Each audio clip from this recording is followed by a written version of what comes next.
Welcome to the fifth session of the day. On behalf of JLF Colorado, Festival co-directors Namita Gokhale and William Dalrymple, Festival producer Sanjoy Roy, and all my colleagues at Teamwork Arts, Boulder Public Library, and the City of Boulder, we welcome you to this session of JLF Colorado 2021 Virtual Festival. We present Art Matters, Anna Tsouhlarakis and Anubhav Nath in conversation with Sanjoy Roy. Sculptor, artist, and academic Anna Tsouhlarakis, member of the Navajo Nation and also Greek descent, redefines the boundaries of communication and perception while challenging the aesthetic and conceptual expectations of Native American art. Her artistic practice, embedded in dialogue and the use of unexpected vehicles of expression, helps untangle stereotypes around Native American art and reshapes the world it occupies. Director of Ojas Art, Anubhav Nath's work revolves around curating, illuminating parallels between traditional tribal art within contemporary times, thereby creating a space for them to express their cultural and hereditary roots.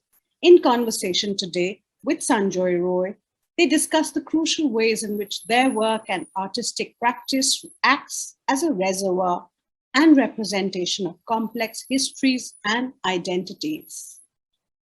Anna Tsouhlarakis works in sculpture, installation, video, and performance. She received her BA from Dartmouth College with degrees in Native American Studies and Studio Art. She went on to receive her MFA from Yale University in sculpture. Her work has been part of national and international exhibitions, and she has participated in various art residencies, including being the Andrew W. Mellon Artist in Residence at Colorado College. Anubhav Nath is the director of Ojas Art, an arts initiative and co-founder of the Ramchandar Nath Foundation. Nath has written for publications like the Art Newspaper and Business Week. A firm believer in mentorship, he's a trustee at Salam Balak Trust, SBT, working to provide support services for nearly 100,000 street and working children. In 2014, the White House presented SBT the US President's Committee of Arts and Humanities Award for an international organization.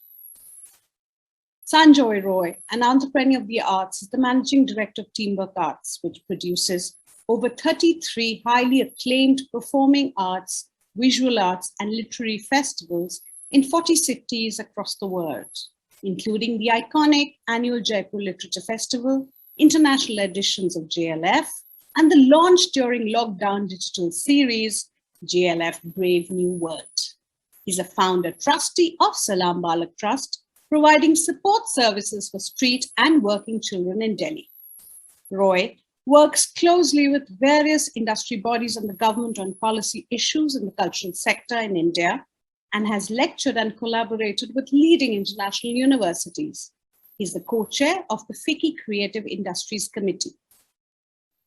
All our sessions will be available to view on our Facebook page and on our YouTube channel. Do please follow our handles on Facebook, Twitter, and Instagram to get notified about the upcoming sessions. We have struggled to bring you JLF Colorado 2021 without charging a registration fee. Please support us as generously as you can to ensure a free, seamless, and continuous flow of knowledge. Simply click on the Support JLF option button on the right-hand side of your screen. Your contribution is greatly appreciated. Ladies and gentlemen, it's our pleasure to present Art Matters, Anna Tsouhlarakis and Anubhav Nath in conversation with Sanjoy Roy. Over to you, Sanjoy. Thank you. Thank you so much, Sharupa and Anna. Welcome. You're sitting in Boulder, Colorado, where we would have loved to be there live at this point of time at the Boulder Public Library, receiving all our guests. But sadly, COVID has put paid to the best laid plans of mice and men. And Anubhav, welcome to you all the way from Delhi. I myself today am sitting in Paris, so I think the wonders of the digital world is that we can still connect from so many different parts of the world. Delhi, Boulder, Colorado, and Paris. And now let me start with you. How has COVID and the lockdown impacted not just your life as an artist, but how has it impacted the lives of so many of your fellow Native Americans? I think just like other communities, it's took everything to a halt, slowed down our lives, and made us, I feel like, really reflect on the important parts of life. I think in terms of Native communities, there was a real kind of reflection on our traditional beliefs, our traditional ways of praying, our traditional ways of living. You know, in the US and in Native communities, you saw a lot of people starting gardens and starting to forage for various food in new ways that they hadn't done in decades, if not centuries. And I think that that really brought a new kind of revived recognition of the land, of our connection with the land, which I thought was, you know, even though it's a difficult time, it was a beautiful thing to happen during the pandemic. And, you know, just like other families, we started a garden. We went out and hiked every day pretty much throughout the pandemic because it was something we could do that was, you know, pretty solitary. And now I have 3 young children. They're used to doing those types of things, you know, pretty much daily, if not weekly. And so that's really exciting that we've kind of shifted our lives to include that in a new and kind of more basic way. It's amazing that you're talking about the connect back to the land, and many First Nation communities across the world have been denied their land that was their ancestors. Anubhav, tell us, you know, in the Indian pantheon, where stories have been the anchors of most of the native communities or the tribal communities and are reflective of tribal art. Tell us a little bit about that heritage and how their belief in stories gets translated into the visual sphere.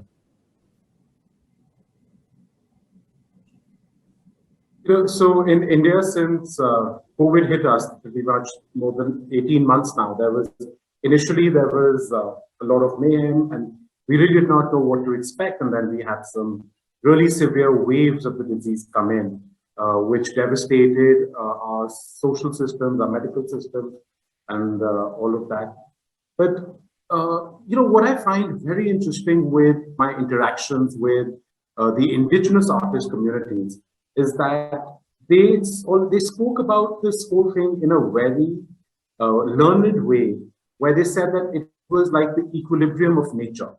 You know, I remember the first time round when I did phone calls to artists to find out how they were doing.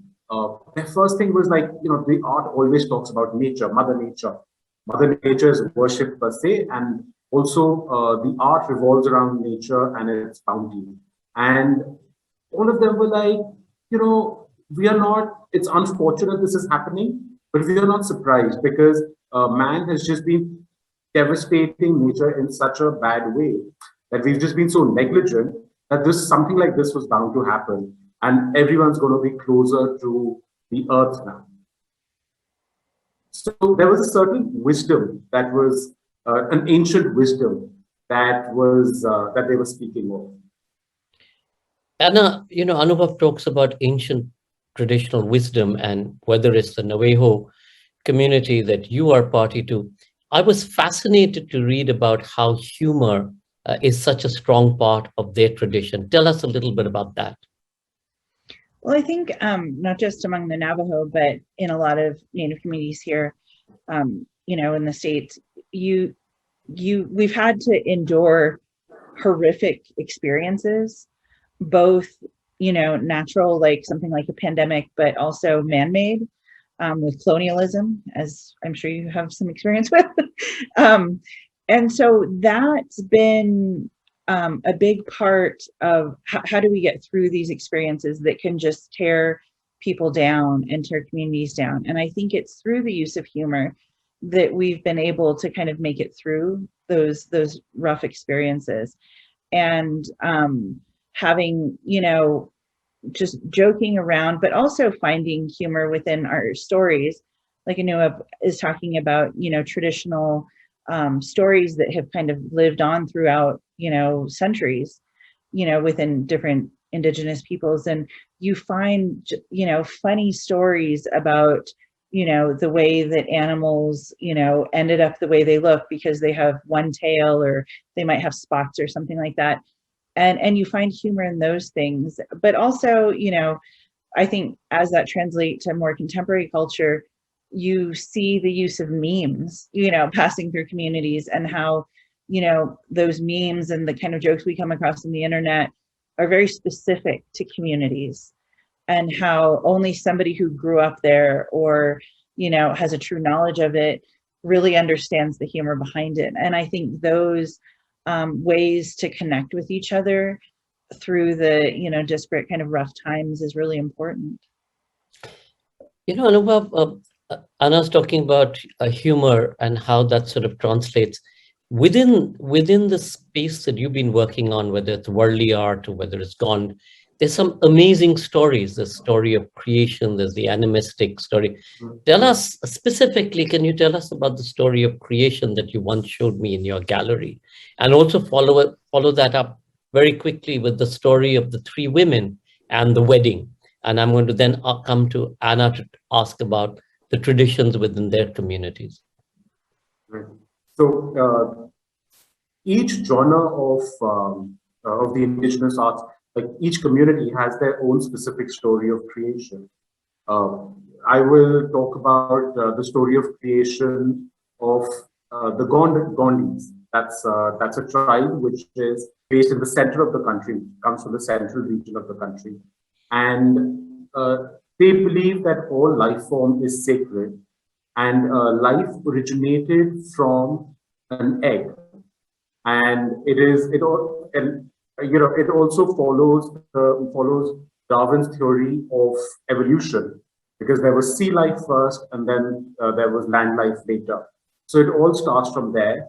And what's very interesting is that these creatures, they seem to have special powers, where birds become fish, and fish become birds, and they all have like this role where they can cross over very easily. So it's all very interesting that you talk about a mythical jungle almost, where you don't know a deer is going to have antlers, or a tree is going to grow antlers, and fish will start flying and things like that. So that is the story of creation of the Gondis, where everything goes back to the egg, and everything is related to the other in one way or the other, in one way. The story that Sanjoy talking about the three wise women in worldly art, is very, very special to me. And I actually learned of the story during the pandemic while in conversation with the artist Mayur and Tushar.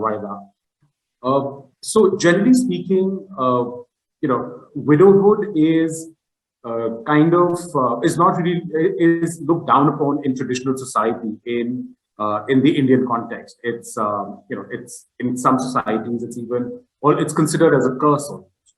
But in the worldly, among the worldlies, they have this thing where they talk about certain rituals, like from Vedic times, that's Stone Age times, where there are certain rituals that only widows are allowed to perform in weddings, which is the invocation of the gods and goddesses to attend the wedding, which is a complete contrast from what we hear in society, where they talk about widows not being allowed to attend weddings or not being given a prime spot. Over here, it is like by the ritual demands for widows to perform these special ceremonies, thus giving them a very special place. It's so fascinating, Anubhav, because, in many of the latest research books, I don't know whether you've seen it, Anna, Anubhav, is that they're now saying that human beings are actually evolved from the catfish. So the catfish was the fish that spent its time between land and water, and then the human beings then lost its fins, and that's so our ancestors is actually the catfish. So your traditional stories aren't so far off in terms of fact. I know when Anubhav was talking about, the widows and how no ceremony could begin, or the wedding ceremony couldn't begin without the widows inviting the gods and goddesses to come. Within the Native American tradition, can you tell us what was the status of women and how was that portrayed, or whether it was through stories or the arts? Well, I think there's over 570 kind of federally recognized tribes in the United States, and pretty most of those tribes have different traditions. Some are patriarchal, some are matriarchal. And I mean, I can speak to my own experiences and the way I was raised, even in my tribe.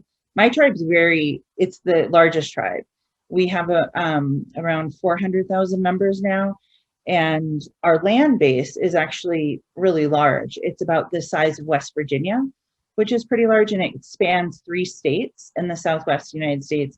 And I'm making that kind of a big deal because what my family and what I was taught on the eastern side of the reservation is sometimes different from what people were taught on the western side or the northern, border, be it because we're just in such rural areas or because we had maybe different interactions with different tribes. And so some of those stories and the traditions within my tribe itself vary, and so I think, the way that I was raised, that when, we are matriarchal, that our lineage is, descended through the mother, and that women traditionally were leaders and were very important figures within our culture.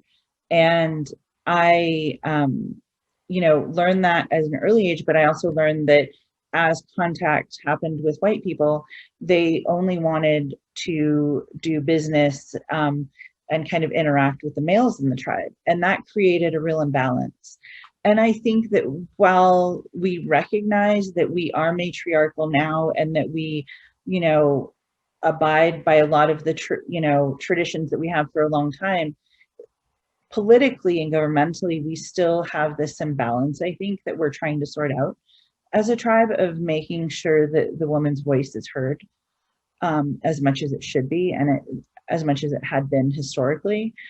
But I think the importance of women in ceremony is really important. The roles that we play in just in everyday life. And so I think that, I'm trying to be vague on purpose because I'm not a medicine person. I'm not a traditional storyteller.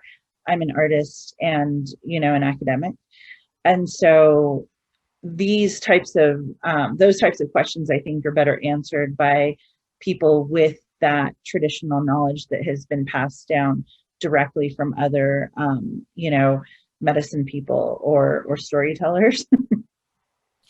It's fascinating, Anna, that you talk about the land, and I know whether it's in Canada with the First Nation people or Native Americans or the Aboriginals in Australia, in all of these places, more and more in the politics of it, you hear before every ceremony, people paying tribute to their ancestors and to the land.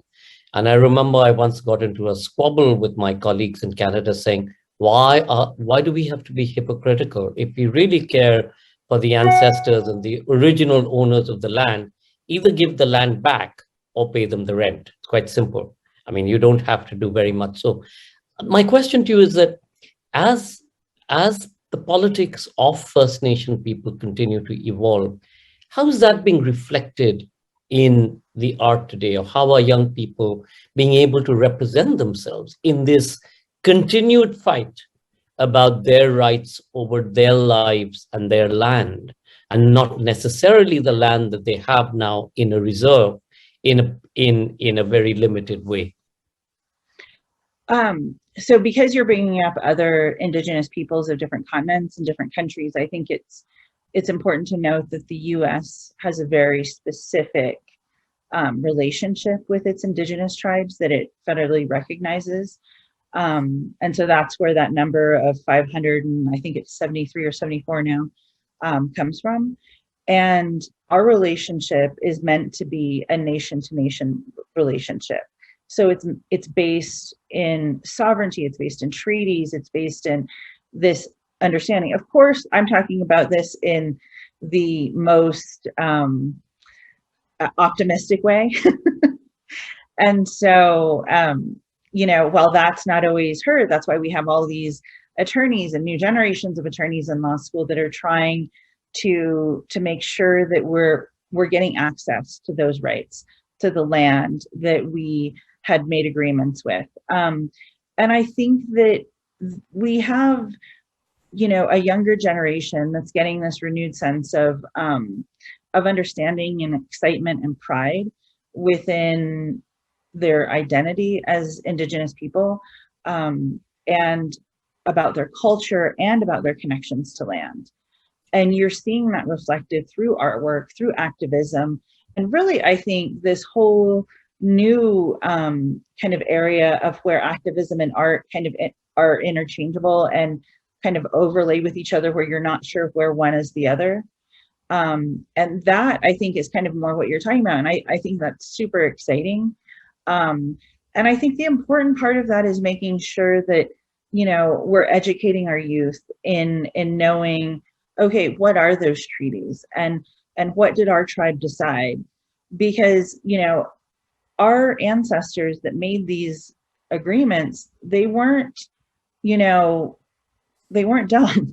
They were very smart, articulate people that had the best interests of their community at hand. And so when they decided to, you know, have that land traded for mineral rights or hunting rights, it was very specific. And so while, yes, like, it'd be awesome if they gave back all of that land, we have to remember that our ancestors, you know, had plans in mind of like what we would be getting back. So what if they gave back that land, but we didn't have the hunting rights or the fishing rights that came all along with that? And I think, or, you know, the water rights that, especially, which really in Western America are super important, you know, the access to water, and where does that layer of water start from and where does it stop? You know, is it only at the surface of the water? Are we talking about the underground aquifers? Are we talking about the right of the actual water in there? Or is company going to pump in like dirty water in there and try to fill it up, and that's our water? So it becomes like really insane very quickly, like those legal logistics. And so I think it's important for our youth to be educated about the specific rights that different tribes and communities had agreed to when we're fighting for, because we need to know what we're actually fighting for, and what is the end goal in that. And I think that while the activism of land back and, you know, all of these different things are great, but I think, you know, decolonize the institution, we need to think about what's the end goal. Like, what are we actually fighting for, and what are we hoping to get to? Anubhav, what are we fighting for? I mean, again, you know, in the tribal belts across India, whether we've seen the Chipko movement, whether we've seen them trying to retain the rights on their land, even if as big mining companies come in to displace them, because in most sacred lands, they're sacred because they know the wealth sits under the land. And there's always, you know, supposedly a baddie trying to get what lies under traditional lands. How is this being played out in, say, places like Madhya Pradesh or Chhattisgarh or Jharkhand with the tribal communities? And how much of this gets then reflected in their art? What's been very interesting, Anna, I don't know, and I'm sure it is for you too, but the artists who Anubhav has been working with and mentoring, what he's been able to do is continue to develop their style as it is, but then be reflective of contemporary issues. Anubhav? So, you know, it may be, I cannot speak on behalf of the artists in terms of the indigenous issues per se, but yes, of course, even in the Indian context, there's a lot of politics around the whole geopolitical classifications of the tribes, and also the appeasement that the government and the state tries to make towards the indigenous people. And again, it's a classic thing about land, like how Anna mentioned. It's land is one thing that everyone's been kind of trying to get from the other person for centuries now. So, but yes, so one thing I would like to talk about in the terms of the Indian indigenous arts, though we have a recorded history of the Indian indigenous arts for 3,000 years maybe, but these arts have come onto paper only in the last 40 to 50 years. So in a way, the tradition of these arts is super old, older than time itself, so to say. But they have only come onto paper now, and that is when it's become easier to have them travel around and for people to see these arts. So which is as opposed to earlier when it used to be on their homes, painted as part of their tradition in their homes. Exactly, and on their walls essentially, or in the caves and on the walls. So it's interesting that how that is changing a lot of things. And now, so initially a lot of the artists were were working on the same traditional stories again and again, again and again. But now things have changed. There's like because there's no reason for the indigenous artists to be fossilized in that sense. It's important that whatever's contemporary, whatever's going on, comes in their art as well. That's how it becomes contemporary art. It is the art of our times, and only once their issues and what they are thinking about or what they are wanting to speak about comes into their art, is it truly contemporary? And without meaning to intervene in the process, we're seeing a lot more of it coming up. Because the Mithila Madhubani artists in the Bihar area, the eastern part of the country, are doing a lot on women's rights. And there's a lot of work that's happening on, subjugation of women. That's really shown a lot in their art, especially because a lot of the artists are women. So they talk about female infanticide, female feticide, and subjects like that, which are very close to society.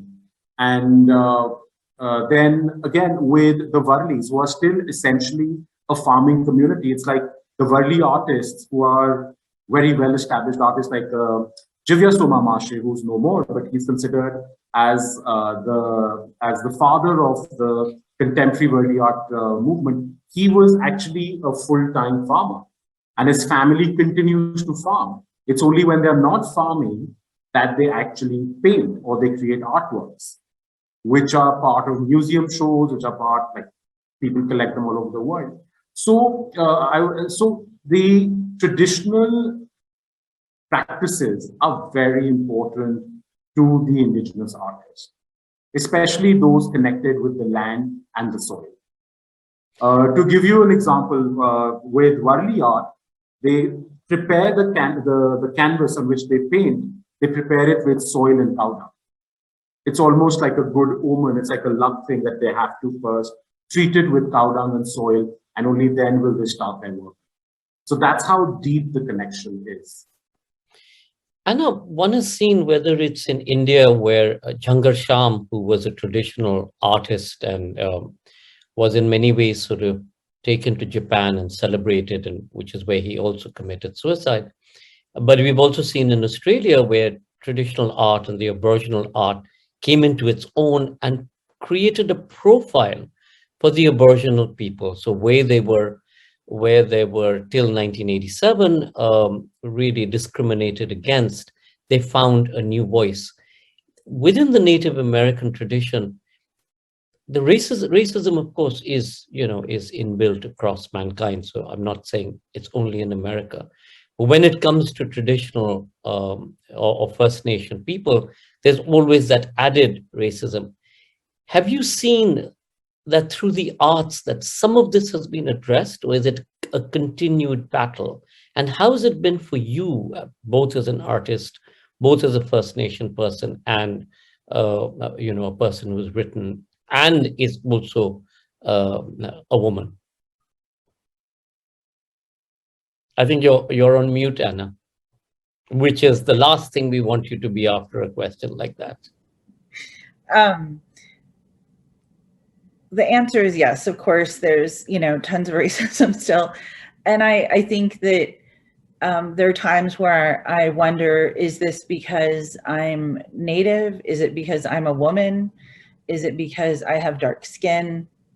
And so these are things that all come up. And I think that art has always been a way to to express yourself and the discomfort, the anger, the pain that you're feeling. And I think that you see a lot of Native artists dealing with that, with all different types of racism. I think one kind of more obvious mainstream way that a lot of artists, several artists, talked about racism that was out there kind of in society was with Native American mascots. You have I even touched upon it in my work in various ways. But that was really huge when the Washington football team, the capital of the United States, changed its mascots from the Redskins, which is a horrific, awful, symbol, and just finally took it away last summer? I think it was about a year now. Yeah, a year ago. Yeah, and something that, I had lived in Washington, D.C. for 12 years. I was raising 3 young kids there, they were even younger at the time. And it was hard to just go to Sunday brunch or to dinner out with people and see people wearing those jerseys. And for my kids to see those and understand that something wasn't right in that imagery, and just in the wording, them asking, is that me? Am I supposed to call myself that? Those types of questions. And growing up out west in New Mexico, that was a racial slur that people, yelled at you. And so it was really hard living there under, that huge cloud of such a racist kind of icon. And so I think that was a big moment of how people came together to change that. And so that was really exciting.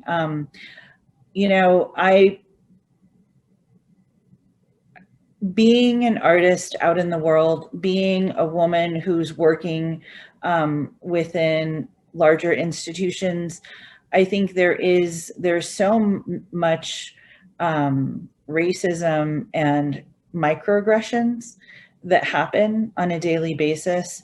When I walk into a room, it's not assumed I'm the professor. It's assume that I'm the cleaning lady.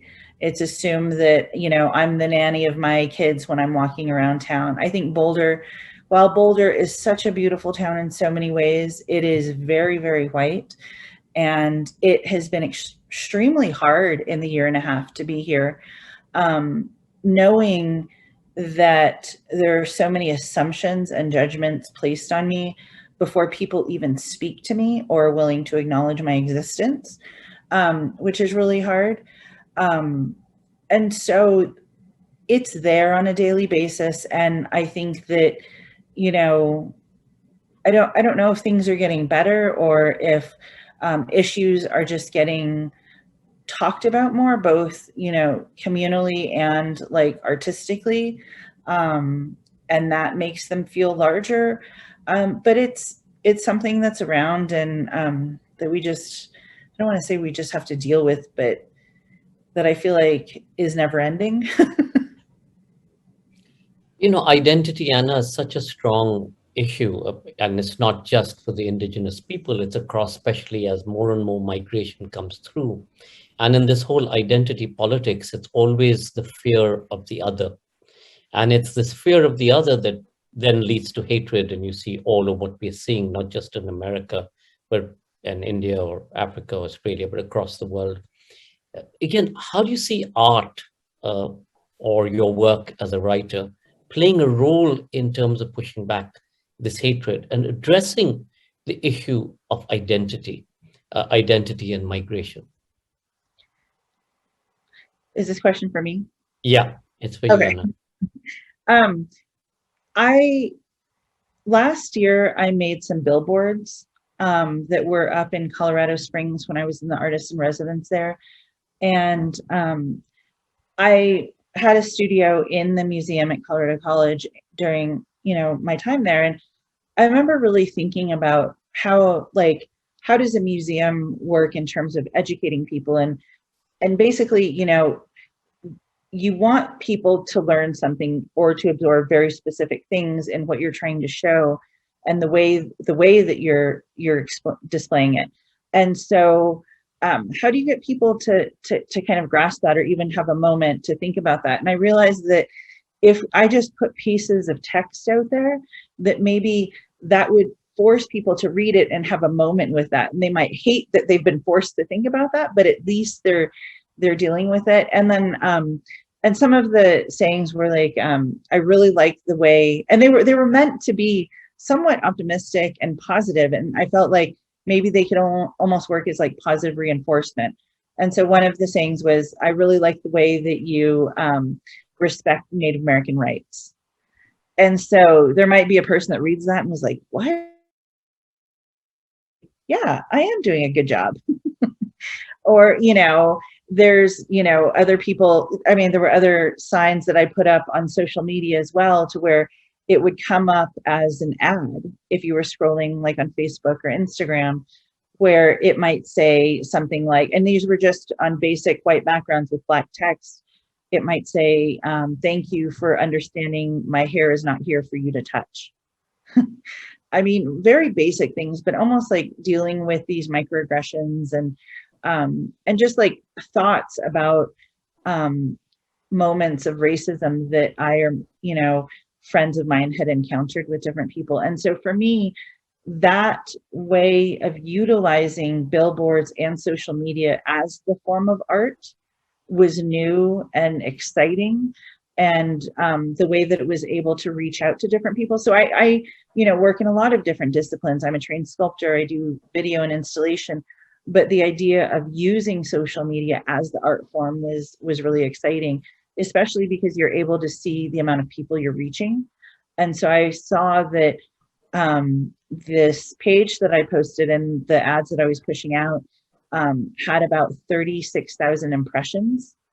And so it was reaching that many people where they were either clicking on it or stopping their scroll to pause on it. And so I think, for me, that's one way that I've seen art become a way to deal with things and to put my thoughts about racism and kind of those racial interactions out in the world. Anubhav, exactly that. Let me ask you the question and you answer both. You add your point to it. So, because I'm conscious that we're going to have to stop very quickly. Anubhav, again, Ojas Art started this art award for a traditional or tribal work. Has that sort of impacted the way people are looking at tribal work? Because earlier, tribal work had very little value. Yes, there was A. Jangar Sham, but that was roughly it. Or there was A. Das working in the Madhumani space. Has this made a difference, or can it make a difference to be able to create a different value for these traditional artists and thereby create a different value for the tribal and the First Nation communities? So firstly, Anna, I did see your art installations that you're talking about, and I thought that they have such a great universal appeal and truth behind them that they could probably be used in any society with a tweak of a word here or there. So, it's like discrimination and all these things, they're just like universal. It's like the same universally, I would say, in different degrees. So I really, really like those, the Instagram art installation pictures that we put up. And, the Ojas Art Award that we have, which is in partnership with the Jaipur Literature Festival, has been a really good, has been a great step in the right direction. In fact, through the festival networks, we've been able to even show our works at the Boulder Public Library in Colorado. And, for the last 2 years, I've been really missing on that aspect of displaying the art there.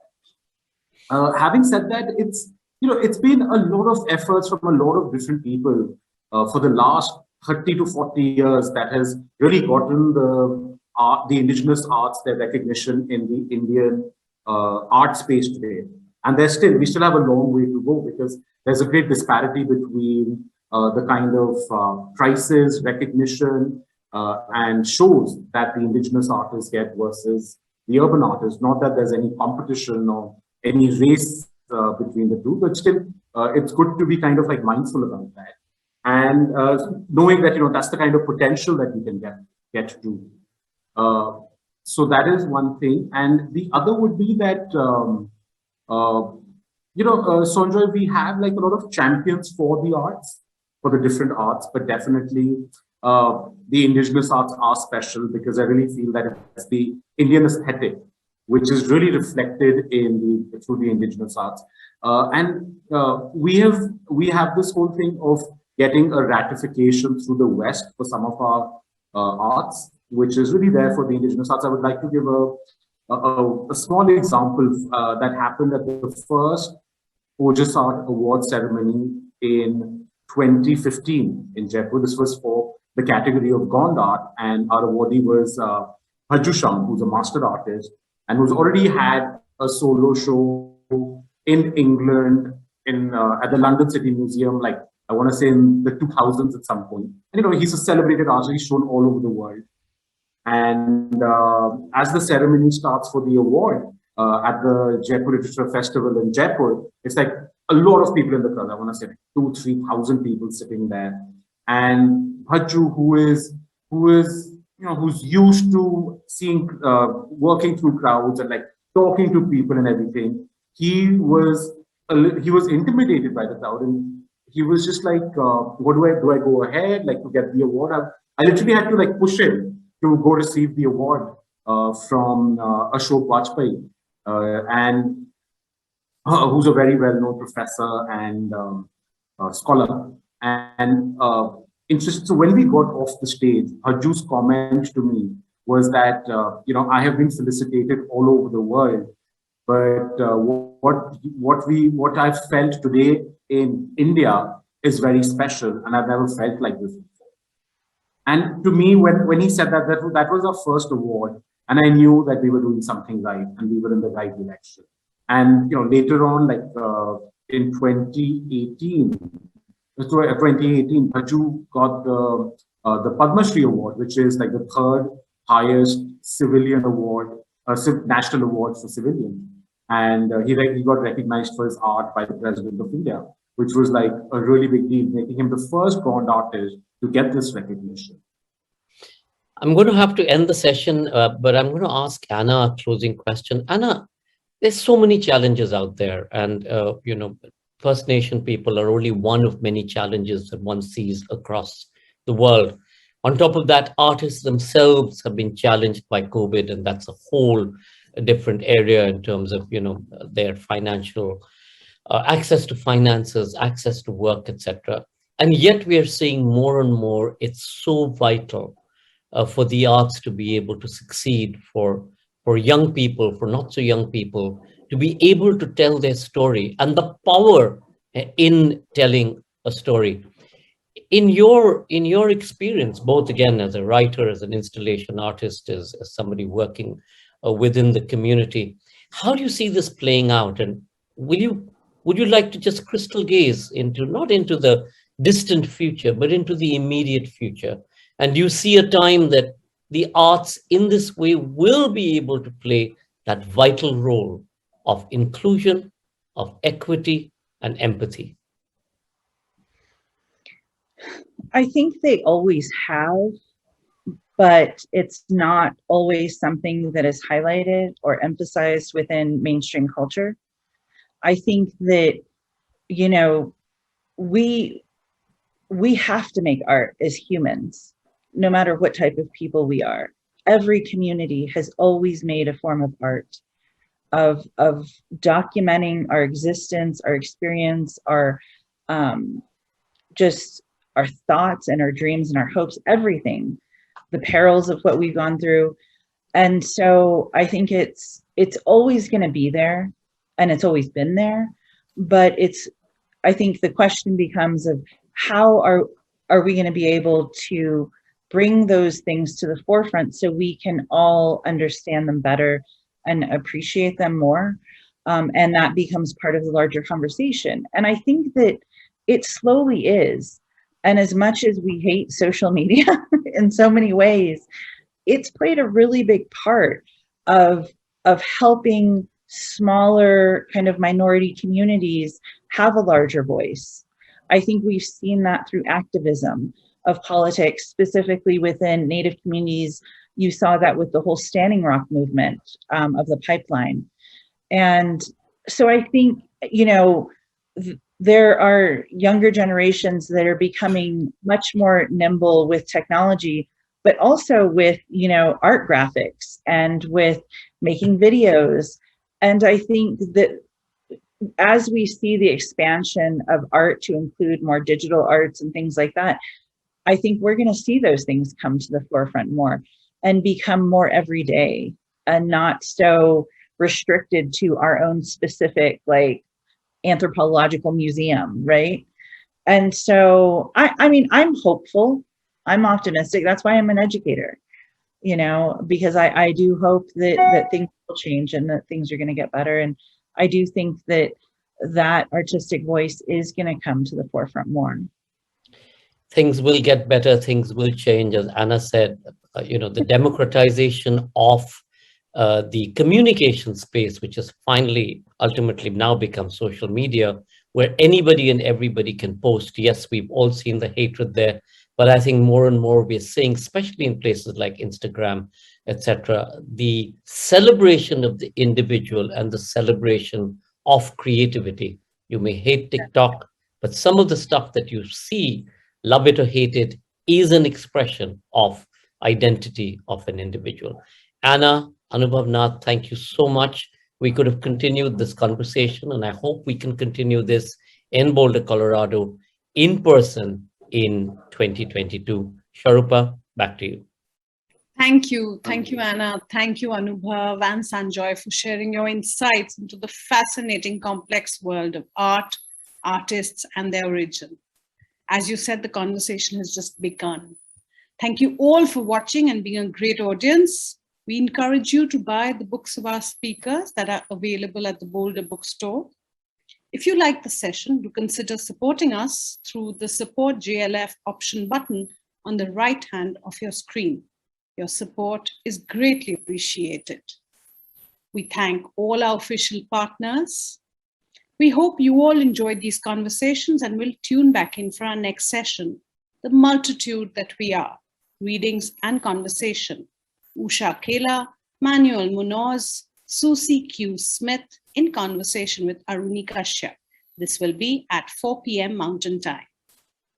And now we present a reading from the JLF Writer Shorts series.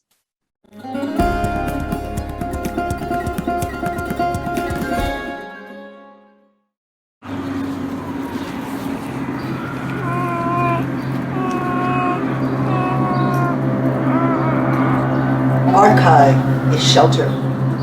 Archive is the disembodied voice of a palpable consciousness. Archive is a jumbled dream. Archive needs poetry you must never forget. Archive is inscription. Archive is inspiration. Archive tells many stories.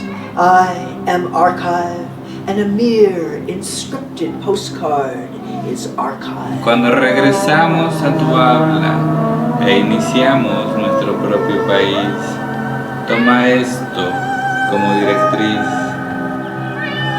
Memoria de un animal es tuya también. Archivo todos los pulgares oponibles de que tenemos registro. Y muchas identidades, sabiduría. Archives murmur, circulates around. Archive lets originals breathe. You can't tamper with archive. It's a strange cosmology. Archive is an antithesis to a war on memory and stealing of poet fire. Archive is the tender footprint. Archive will not tread on the footprints of the most vulnerable. Deja que archivo registre los nombres de los que salen de este mundo.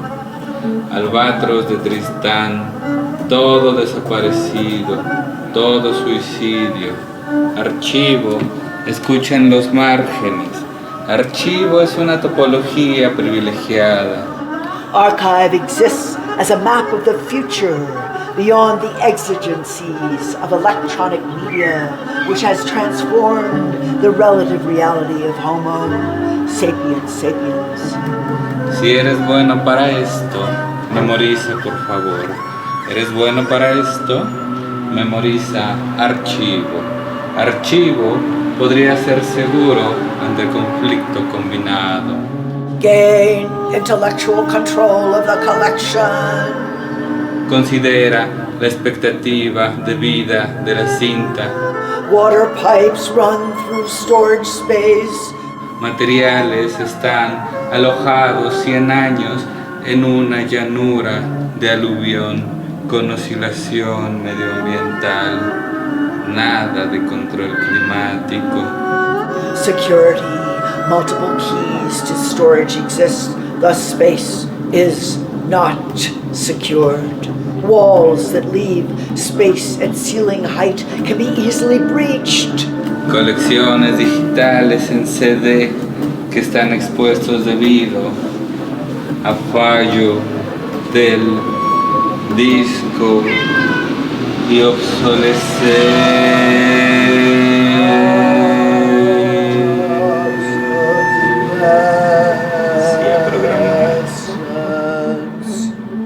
Archive is housed by and reanimates sentient beings. Archive is nest, is house, is reverie. Archive will hold you, and the line, I swear, comes from the breath.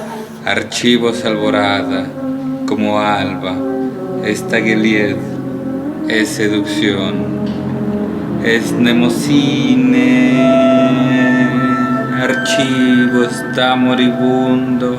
An archive is not dying. Y archivo no Who está lives to push the moribundo. buttons, to instill and install the implants of archive.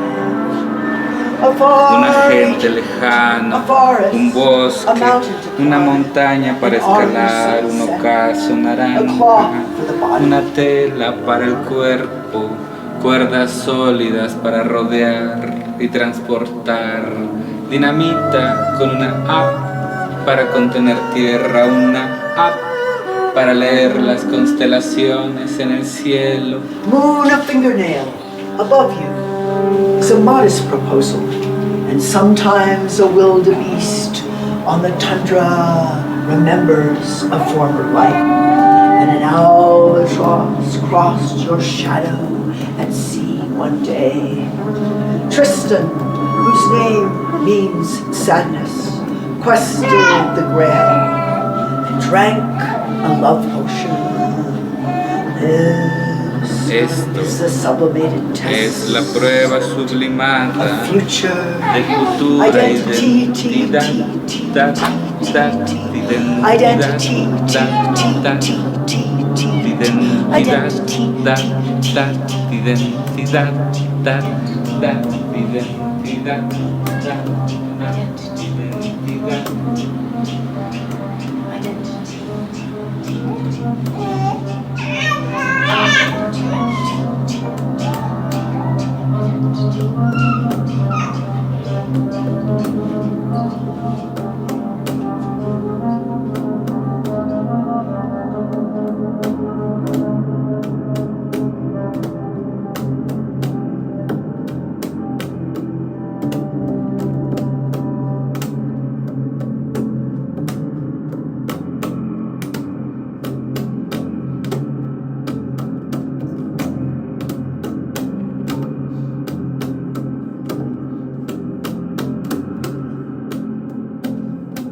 Festival like this is a beautiful indication of the kind of thing that I truly, truly believe in, and I think makes our society more whole and more pure. We do not take it for granted that Boulder was chosen as the first North American satellite festival.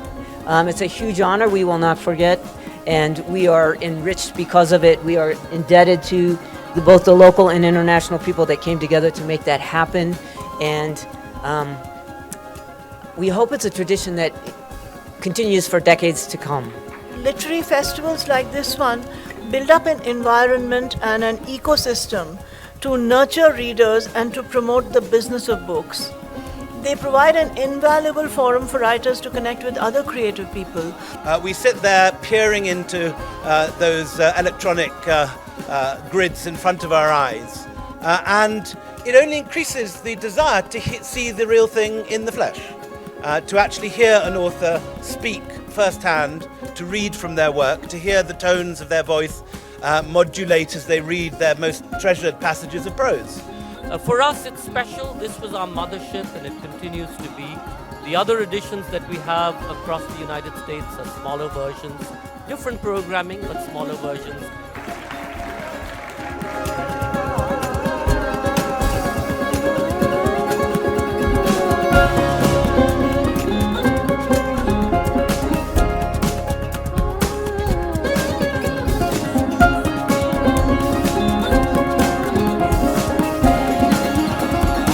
In a sense, to me, religion and art are the same thing. They're vaguely irrational, but they help make sense of things. Someone who lives with no arts and no religion has very little to live on. 2019 was the 14th consecutive year of decline in global freedom. You have to think of viruses as intelligent machines, as code crackers. And like all living forms, they have to adapt to their environment. Imagination is a powerful tool. It doesn't matter which part of the world we are in our situation. Are we behind locked bars? Are we roaming freely with independent thought and process? Our imagination allows us to soar out of any present circumstances that we find ourselves in. And that really is the power of literature and the written word. It allows us to envision a better future. It allows us to consider our past and make sense of the present. Imagination is a tool to be able to free us from the binds and the constrictions that we find ourselves locked into. We can break free. We can soar through the universe. We can rise up into the darkened night like a firefly, illuminating the world. This is what JLF Boulder, Colorado hopes to bring you, something to fire your imagination.